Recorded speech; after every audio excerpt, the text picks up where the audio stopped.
You are Willis Moore. You run the United States Weather Bureau, and right now, a telegram is sitting on your desk. It is from Cuba. Their meteorologists have been tracking a massive storm for days. They know where it is going. They are begging you to let them warn the coast. You read it. You set it down. You do not forward it. Not because you doubt them. You know they are right.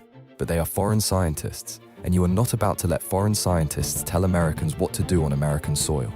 So you block the telegrams. You order your forecasters in Galveston to issue nothing more than a mild warning. Rough surf, some rain, nothing to worry about. On September 8th, 1900, the storm makes landfall. Waves 20 feet high swallow the island whole. 8,000 people die. It is still the deadliest natural disaster in American history. The warning existed. It was written down. It was on your desk. You just decided your pride mattered more than their lives.